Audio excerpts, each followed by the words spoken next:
So, Prahlad, let's begin with you. And I want you to spell out for viewers what it is these systems are doing. What is Israel hoping to get from MIT research?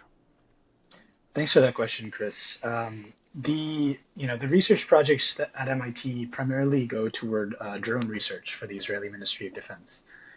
So one of the projects is called heterogeneous autonomous drone swarms, right? So they're interested in figuring out how to create networks of drone swarms that can coordinate together to track targets, right? This project is led by Professor Eitan Modiano in the Laboratory for Information and Decision Systems.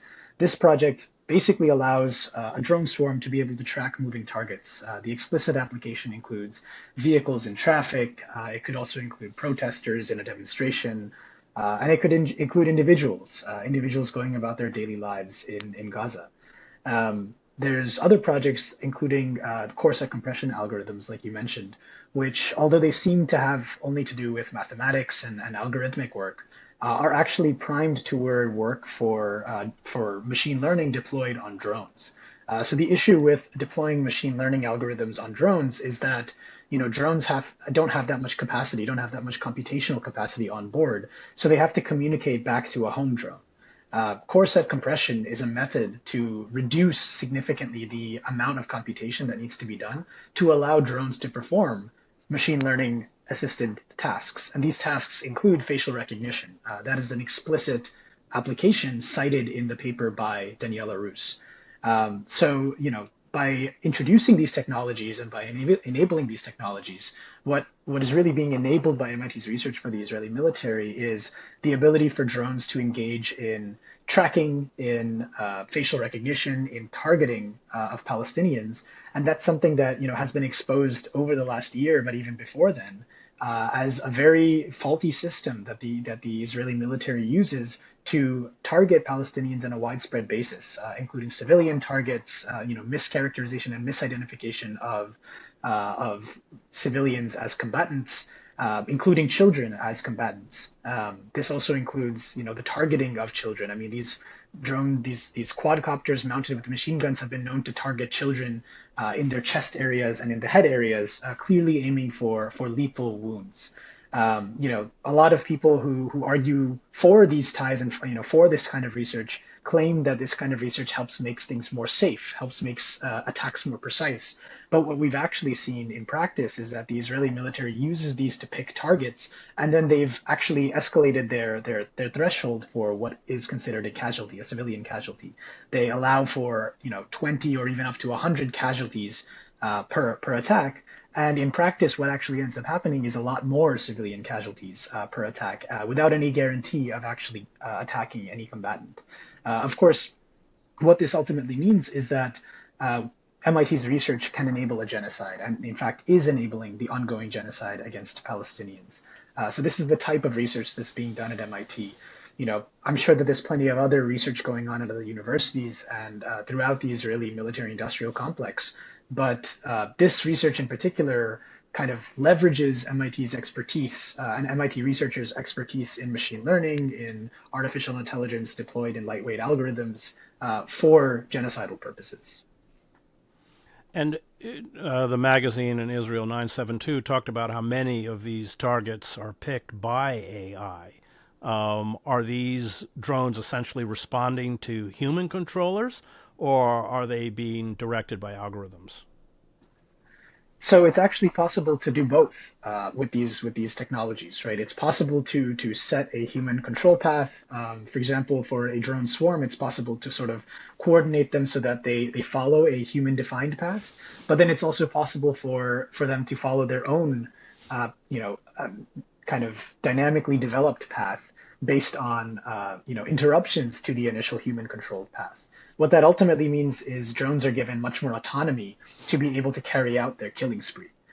So it no longer, necessitates a human to be watching over them all the time. They can make resilient decisions that allow them to stay in the air and stay on target without any human oversight.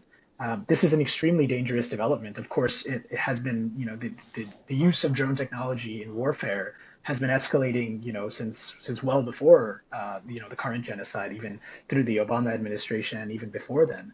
But these new capabilities, augmented by artificial intelligence, essentially allow humans to stop giving any oversight. And the limited oversight that is brought forth is basically a superficial check, right? A superficial checkbox that isn't really taking into account the devastation that these drones are wreaking upon Palestinians. And of course, it's not like the Israeli military is going to stop, even if they know that this is going to have massive humanitarian consequences. We've seen them, despite all of the warnings, despite all of the outcry from the international community, continue their genocidal onslaught against Palestinians. So this is definitely dangerous technology in dangerous hands. Well, we know from the drone papers that were leaked by Daniel Hale and published in The Intercept that, in fact, most of the casualties, or most of the dead even, inflicted by drones in places like Afghanistan, where they had kind of remote drone operators in air bases in Nevada, were civilian casualties. Yeah. Yes, that's definitely the case, and I think that speaks to the fact that handing this over to AI is not going to solve things, right? It's only going to make things much worse. But Richard, go ahead. Yeah, and I was going to say, I think this is part of a broader pattern in the history of warfare in capitalism and under Western empires, is to try to remove as much as possible a sense of human guilt and direct complicity.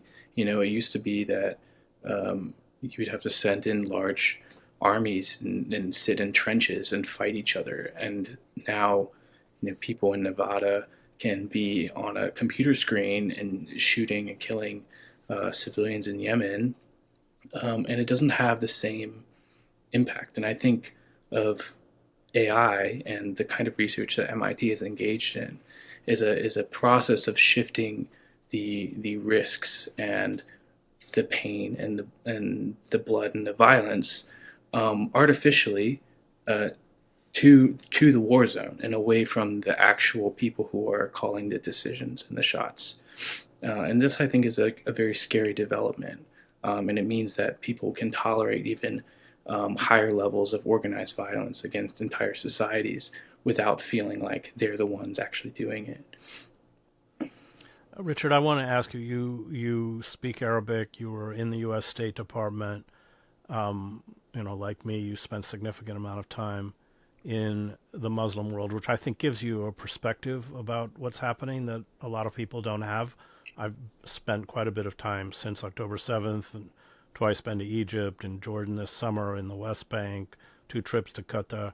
And I think what oftentimes is lost is how this genocide is playing out, especially among Muslims, but not just Muslims. I mean, anybody within the Arab world. And I wondered if you could just talk about that, because the rage and sense of impotence, and these were all something that I encountered no matter where I went, in Qatar, Egypt, or anywhere else, and you were in Saudi Arabia, of course. Just talk about that from, what it looks like from outside the United States. Well, I'm an American citizen. I grew up here. I can't speak. I'm not Muslim. I'm Christian. I can't speak to that kind of rage, but I can say that, the American Diplomatic Corps is a group of people who are completely segregated from the societies that they are oppressing. When they go to Cairo or to Lebanon or even to Saudi Arabia, they are living in armed garrisons, right? And even those of us, like myself, who will interview hundreds of people a day in the consular section, are not engaging with people on a level playing field. I mean, you are the person, in my case, who is conferring on someone the privilege to move across borders, something that we all have as citizens in the global north, but they do not, especially in a place like the Gulf, where in many countries, the majority of the population is not even a citizen of that country, and are from, diverse backgrounds in the global South. They're the ones that face this kind of global apartheid regime. And so when the U.S. government, propelled by, all the different partisan party competition politics, and the needs of empire and of resource extraction in a place like the Middle East. When we go over and we launch drone strikes into Yemen and create massive humanitarian catastrophes, those people don't get to leave the same way we do. And I think it was that dissonance between my position as someone who holds a black passport, diplomatic passport, can travel anywhere, is not subject to the same laws as everyone else, that diplomatic immunity. It's the dissonance between that and the consequences and the life opportunities that people face who are on they're on the other end of our violence. That is what kind of propelled me to leave the State Department. And I think most Americans don't see that every day, even the ones that go to the Middle East. I mean, they live in compounds. They have nice cafes. They are served by people from minoritized backgrounds. They don't speak Arabic. They live in a bubble, and in America it's almost more the case. And so, as soon as an attack like September 11th happens, people see it as coming out of nowhere, but it's part of a broader pattern of I think war and violence and authoritarianism in the Middle East that the U.S. government actively supports. And I don't think people often realize that the reason the U.S. government supports the monarchy in Jordan and the dictatorship in Egypt is related to Palestine. I mean, if those governments became democratic governments, there would be much more pressure on the regime to do something about the genocide of Palestinians and about the apartheid state. And so the U.S. has an interest in the suppression of democratic voices abroad. And that's an important part of the story. Oftentimes people will point to Israel as some sort of democracy in the Middle East, and they'll compare it to Egypt or Lebanon or Jordan. But if you adopt a more anti-imperial perspective, you'll see that, the suppression of the democratic voice in Egypt is part of why the state of Israel continues as an apartheid state. And that's not as much related to MIT in particular, but MIT definitely takes part in that with its very unique and illegal and unpopular and unprecedented relationships with Israeli military.